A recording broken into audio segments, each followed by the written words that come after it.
Hey friends, Elizabeth here from Plant-Based Bride, and welcome back to another video. In today's video, I'm going to be setting up my bullet journal for February 2020 with an Art Nouveau Self Love theme.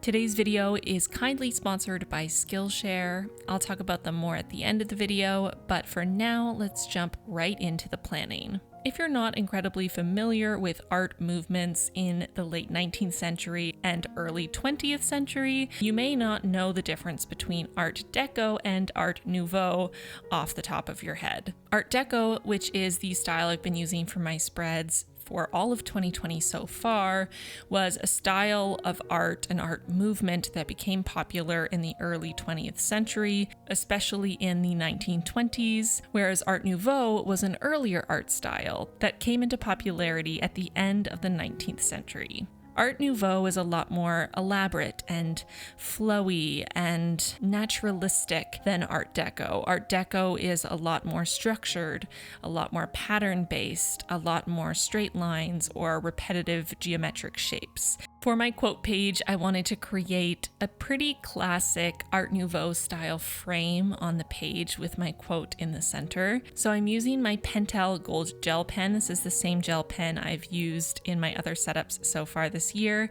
And as always, all of my supplies will be linked for you in the description box down below. So check it out there if you're interested in specifics of all of my supplies and links to be able to purchase them. So for this frame, I just want to create a symmetrical shape that has a very flowy, free feel to it.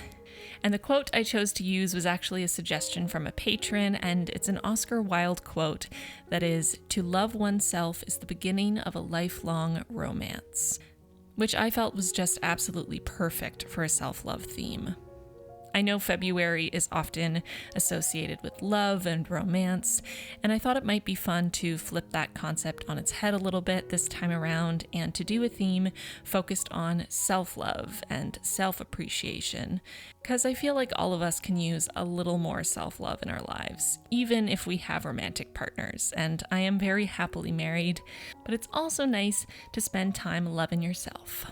My cover page is going to be the most intricate part of this setup. For my cover page, I wanted to try to create basically a self-portrait in the style of Alphonse Mucha, who is probably the artist who is most well known for his Art Nouveau style work, and he created these incredible prints of women who feel like they've been plucked out of a fairy tale. He had a very particular style, not only in his composition and his techniques, but also in his color palettes. Something that stood out a lot to me in looking at his work was how he depicted hair, especially long flowing hair. He typically had very geometric strands coming off of the main body of the hair to create a sense of movement in a very geometric way. So I definitely tried to evoke that in the way I painted my hair in this painting. I also tried to keep the color palette very simple. His paintings typically don't have that many different colors in them, and they are, for the most part, pretty desaturated. So I wanted to stick with orange, gold, and green as my primary colors. And all of the colors I used, I mixed in with raw umber, which is a brown paint, to try to desaturate them a little bit and to bring everything into a similar tone and an earthier tone. So I made more of an olive green mixed with brown. I mixed my orange pigment with a little bit of a golden yellow and the brown to tone it down a little bit. I even mixed the gray I used for the rock that I'm leaning on with brown to make it more of a warm gray. While Alphonse Mucha did not use watercolors to create his artwork, that's what I decided to use because it's the medium I've been becoming the most comfortable with over the past year or so. For the hair, I wanted a lot of dimension and different shades because this is also something that is characteristic of Alphonse Mucha's art, that the hair has a lot of different shades and dimensions for every strand.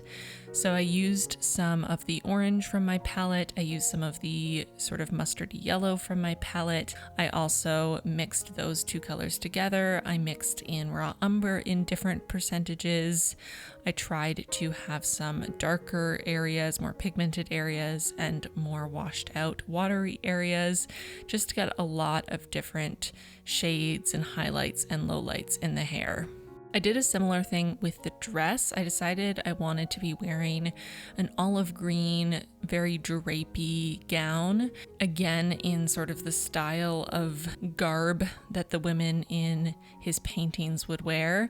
So I mixed together the green from my palette with raw umber to make an olive, but then I also mixed in some yellow at certain points, some more brown, made lighter and darker areas to give the illusion of folds in the fabric, shadows, and dimension. Once I'd finished the basic colors and shapes of my center focus of this painting, I wanted to focus on the background a little bit. So another aspect of Alphonse Mucha's paintings was that the backgrounds had a lot of intricate details and pulled a lot of the same colors as the main focus of the painting. I decided to leave these intricate details aside just because I knew that I would get really hung up on trying to make it look perfect and that I would spend hours upon hours trying to just do the background. So instead, I decided to make the outer part of the background sort of a blended mix of the colors from my painting, primarily the brown, the yellow, and the orange. And then to make the center part of the background around my main figure just a gold disc to add the metallic element and the more dynamic interplay with light as you move the page back and forth.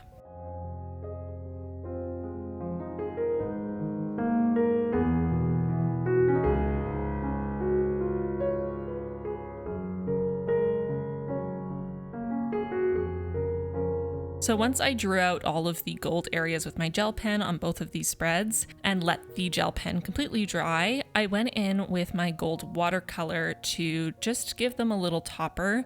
The gold watercolor, when it dries, is just 100 times more reflective than the gold gel pen, and it's an extra step that you definitely don't need to do, but I just feel like it really finishes it off so well and is just so extra shiny that I can't leave it off. The reason I do the gold gel pen underneath, I had a few questions about this, is that the gold watercolor on its own is a little bit sheer, as watercolor always is. It is a transparent medium, and I didn't want to have to build up the watercolor in a huge number of layers and sort of waste the watercolor.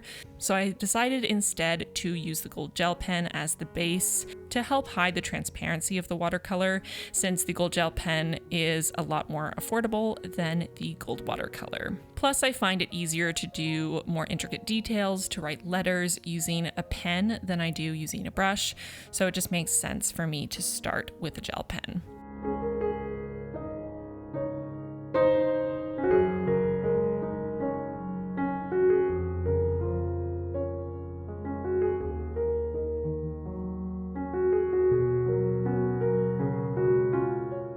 Once I finished doing my extra shiny watercolor layer on all of the gold areas, I went in with brown to outline the background of my painting. I used a marker for the larger background, and then I went in with a brown pen to do all of the details and outlines on the painting itself. This is another aspect of Alphonse Mucha's artwork where there is quite a bit of differentiation between different elements with a dark outline. There's also a lot of shading, and especially the hair, every single strand is individually separated by an outline. So this is something I really wanted to do to try to emulate the feeling of his artwork, of his prints.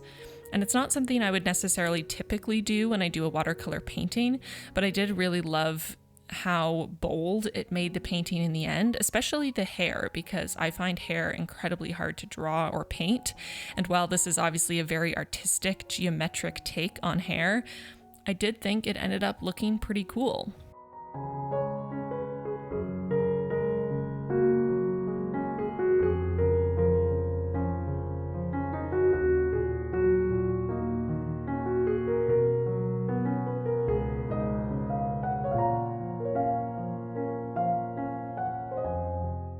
I left that to dry overnight, and then I popped onto my next spread, which is my monthly calendar. This one I'm keeping pretty simple, as I am with the rest of the spread. I decided to create another simple Art Nouveau frame for the calendar. This one's a little different. I made the top into a dome and then added some of those curvy flowing elements along the bottom. I used Pinterest as a reference for my Art Nouveau style lettering and frames. There's a lot of inspiration on there if you search Art Nouveau. And what I like to do is just save every single thing that I think fits with the look I'm going for, everything that inspires me. And then as I go in and sketch everything out in pencil, I just scroll through, look at all the inspiration, combine elements from different posters, different images to come up with my concepts for my setup. Along the top, I wanted to create a stylized F with a little bit of design behind it.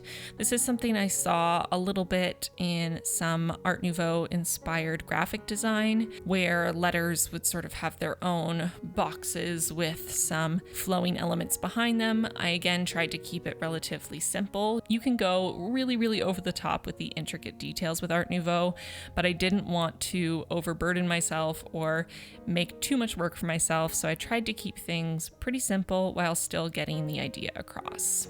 Now, I have a B5 size notebook, so I can fit a full calendar on one page and it still be a usable size.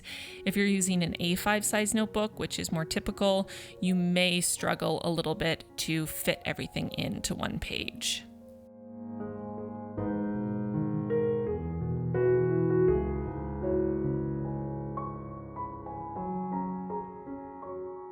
Next, I'm setting up a self-love tracker.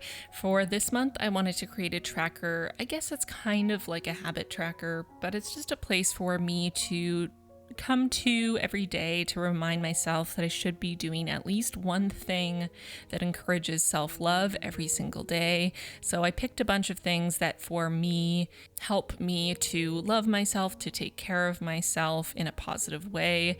And of course, if you were to set up your own self-love tracker, all of your elements would probably be different. But the ones I wanted to include were journaling, stretching, meditating, working out, affirmations, skincare, and taking a bath. These are just some of the things that while I do them, I feel like I'm caring for myself. I can come more in touch with myself, and it just fosters positive feelings towards myself. I created another cool flowy Art Nouveau frame for this one. I really love how this one turned out. I feel like the corners almost look like moons, which is really nice. And I tried to emulate the frame with the extra large S in self-love. Once all of the gold gel pen dried, I did the same thing and went in with my watercolor on all of the thicker areas, the borders, the larger lettering to add that extra reflective feel.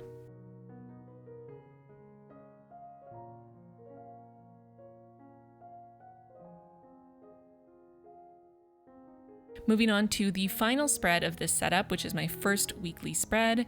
I'm doing a faux Dutch door rolling weekly, which is my favorite go-to weekly spread. I'll link the video where I explain it in detail for you if you're not familiar with this layout. And for this one, I didn't want to go too over the top. I had about 1 million ideas for how I could do my weekly, and I had ideas that would have taken me hours and hours to set up just this one spread. So I reeled it back and I decided to just add some fun, sort of botanical inspired swirls and patterns and things in the corners and on the center piece so that it would line up no matter how I have my center page folded. There's definitely something extra tree branch like, I would say, about the elements on this spread, and I really like how they turned out. Again, same thing. Once I did everything in my gel pen, I went back over it using my watercolor so that it would be extra shiny. I like that this theme continues on with the gold in my bullet journal. It's very consistent so far, even though Art Nouveau is actually quite distinct from Art Deco and has a very different feel in a lot of ways. It is from a relatively similar time period, just slightly earlier than Art Deco, and the gold I feel really ties it together with my bullet journal so far. Before I show you the full flip through of all of the spreads we set up today, I want to talk to you about today's sponsor, Skillshare. Let's make 2020 a year where we explore new skills, deepen our passions, and get lost in creativity with Skillshare's online classes. Skillshare is an online learning community that offers membership with meaning. With so much to explore, real projects to create, and the support of fellow creatives, Skillshare empowers you to accomplish real growth. And what is a new decade for, if not for significant, genuine growth? Skillshare classes are nice and short and can fit easily into your busy schedule. Class topics include illustration, graphic design, photography, fine art, productivity, and so much more. If you enjoy my videos, which I assume you do since you're here watching this one, you are going to love Skillshare. I recently completed this class all about creating self-portraits using mixed media. I felt this was perfect timing since I wanted to create a self-portrait for my cover page this month, and this class was a great jumping off point for how to approach creating a self-portrait as someone who's never really dabbled into that side of my creative expression. Not only is Skillshare full of incredible classes, but it is also incredibly affordable, especially when you compare it to in-person classes and workshops that can get pricey quick. An annual subscription is less than $10 a month. Click the link in the description to get 2 free months of premium membership and explore your creativity. Thank you so much to Skillshare for sponsoring this video. And without further ado, let's jump into the full flip through of my February setup. I'm pretty happy with how this turned out. I feel like I say that every time. I mean, there have been times I haven't been over the moon with my setups, and I try to be honest when that happens.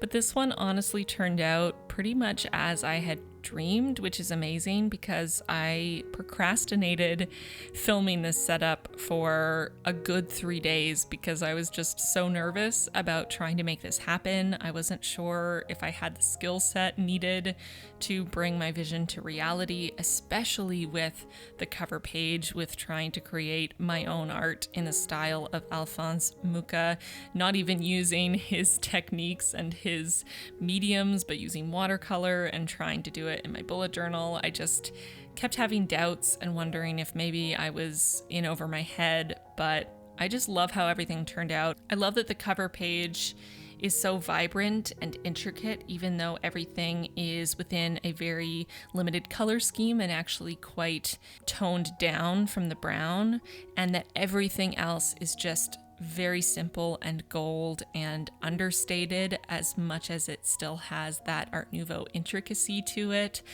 I'm just so happy. So of course, as always, if you decide to recreate any of these spreads, if you're inspired to do something Art Nouveau or self-love themed in your bullet journal because of this video, please tag me on Instagram. I would love to see your spreads. My Instagram's linked in the description box. If you're not already following me, please tag me in the photo and in the caption. That way I get a notification, and that way I can always find your photo in my tagged photos later on. On Wednesday, I'll be doing a video reacting to a bunch of the recreations from the past month.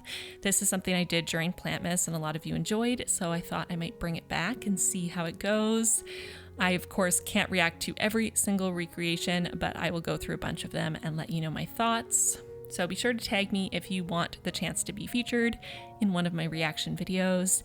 And next Saturday, I'll be sharing my plan with me for my husband's February setup, so be sure to come back for that if you're interested. I have no idea what theme we're doing yet. He hasn't decided, so it's as much a mystery to me as it is to you. Before I go, I want to take a moment to thank my patrons for their support. Extra special thanks to our newest patrons, Kathy and Elizabeth. Welcome to the squad. I'm so excited to have you. If you at home want to join the squad, be sure to check out the link in the card or in the description box down below. And that is it for today's video. Thank you so much for hanging out with me. And if you're looking for something else to watch, I recommend you check out this video or this video. Until next time. Bye, friends.